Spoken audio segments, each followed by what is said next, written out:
আসসালামু আলাইকুম। আজ আমি দেখাবো যে আমাদের এই ছোট খামারে আমরা মশা কিভাবে দমন করি। এবং আপনারা জানেন যে মশার কারণে গরুর বিভিন্ন ধরনের রোগ হতে পারে।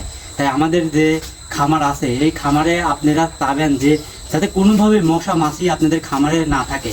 এর জন্য আমরা যা যা ব্যবহার করি সবই আপনাদের মাঝে তুলে ধরবো ইনশাআল্লাহ।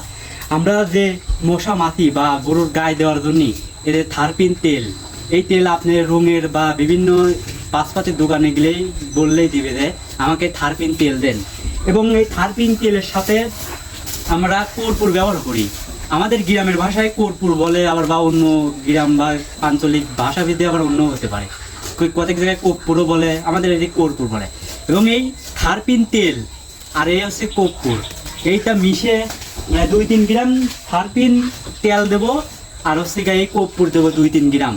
দেওয়ার পরেই যে আপনার হাফ লিটারের কম পানি আছে, এই পানির ভিত দিয়ে তারপর ওদের গায়ে এরকম করে স্প্রে করে দেবো, আমি দেখাবো। আচ্ছা, এটা গেল। এটা দিলে আপনার কি হবে, মশা মাছি আপনার গরুর গায়ে বসবে না। এই এই কর্পূরে এমন একটি গন্ধ, হয়তো আপনারা যারা দিছেন তারা বুঝবেন যে এটা কাজ কি। এটা গন্ধর কারণে দেখেন এই যে চিনির মতন, মানে এই ধরনের দোকানে দেশে বাণিতে দোকানে গেলে বললেই দিবে যে আমাকে কর্পূর দেন, এই কর্পূর দিবে।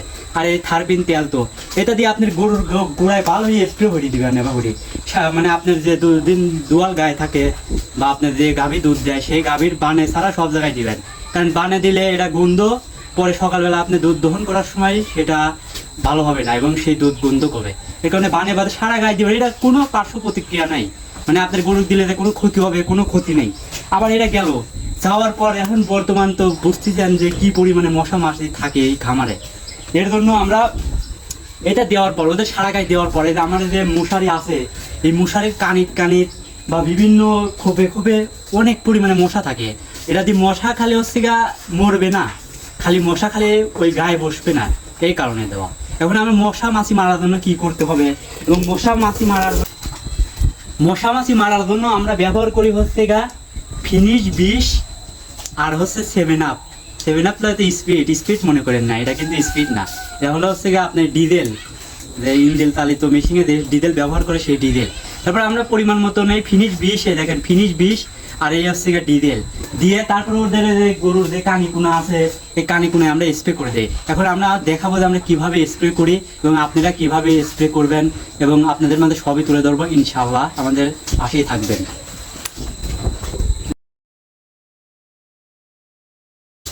এখন মুখটা খুললাম। এটা আপনি যে কোনো বিষের দোকানে গেলে 30 টাকা দিয়ে এটা কিনতে পারবেন। কারণ ভাই আপনি খামার একটা দিচ্ছেন, এত টাকা দিয়ে একটা খামার দিচ্ছেন, কিন্তু আমি একদিন আসি দেখি ভাই, সকালবেলা আসি দেখি আমাদের ফ্লোরে মশায় এত পরিমাণে বা ওদের ডাস আছে, এত পরিমাণে রক্ত খাইছে। রক্ত খাওয়ার কারণে ফ্লোরে রক্ত পড়ে রয়েছে, মানে এত পরিমাণে খারাপ লাগছে। তারপরের দিনই আমি কি করছি, আবার একটা ঘরোয়াভাবেও এই মশা তাড়ানো দেয়, অন্য আপনাদের এক ভিডিওতে দেখাবো ইনশাআল্লাহ। এখন আমি দেখাবো, এই হলো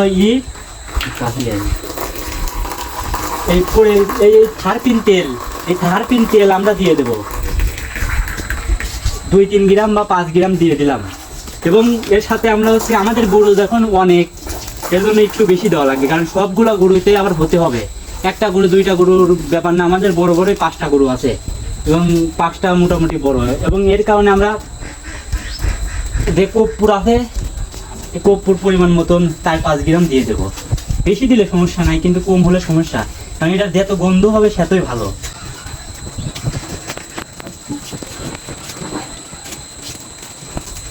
শেষ আমাদের, ধুয়ে দিলাম। এটা ভালোভাবে দিয়ে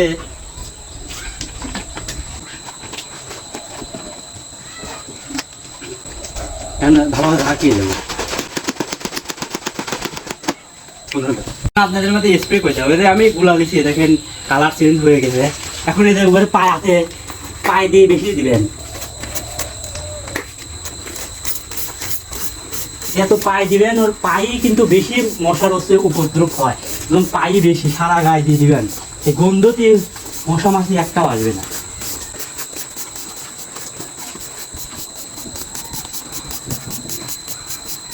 কারণ ভাই খামার আপনার বা আপনি পরিচালনা করেন, আপনারই সব খেয়াল রাখতে হবে যে কীভাবে আমার কি করলে আমার গরুটা ভালো থাকবে, এবং আপনি এই মশা থেকে বাঁচলে বা যে অনেক লাভ হবে এবং অনেক রোগ থেকে আপনি বাঁচবেন ইনশাআল্লাহ।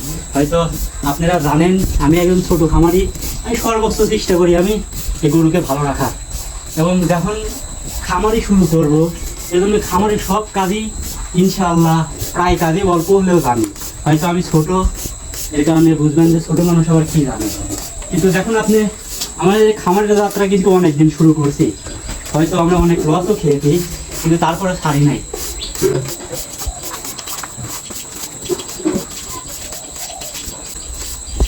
আপনাদের আর অত দেখাইলাম না, এইভাবে আপনারা করবেন, মানে আমি যে প্রসেস দেখাইলাম এই প্রসেসে আপনারা দিবেন। ইনশাআল্লাহ আপনারা দেওয়ার পরেই বুঝবেন যে আমাদের যে আপনাদের যে খামার আছে সেই খামারে কি পরিমাণে আপনারা পাচ্ছেন, মানে রেজাল্ট পাচ্ছেন।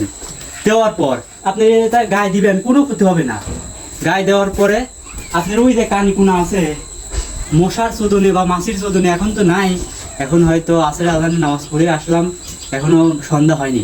সন্ধ্যা হওয়ার পরেই কানিকুনের অনেক পরিমাণে মশা মাছি থাকে, তখন ওই ফিনিশ বিষ আর হচ্ছে কেরাসিনের তেল আপনি লিয়ে রাখাই এবারে মারি দিবেন, শেষ। আমাদের কিন্তু মশারই বাপে, আমরা পর্যাপ্তভাবে চেষ্টা করি, কারণ যাতে আমাদের খামারে কোনো মশা মাছি না থাকে। আমাদের জন্য দোয়া করবেন এবং এরকমভাবে আপনারা মশা মাছি তাড়ান, ইনশাআল্লাহ আপনারা লাভবান হবেন। এবং এর পরের ভিডিওতে দেখাবো যে ঘরোয়াভাবে এবং অল্প টাকা খরচ করে, এটা তো আসলে ব্যয়বহুল, কেউ এটার মানে ঝামেলার কারণে করতেও যায় না, কিন্তু এটা পরের বার দেখাবো অল্প টাকা খরচ করে আপনারা কীভাবে মশা দমন করবেন। আমাদের জন্য দোয়া করবেন, আল্লাহ তাআলা যেন আমাদের ছোটো খামারে বারাকা দান করে। আসসালামু আলাইকুম রহমতুল্লাহ।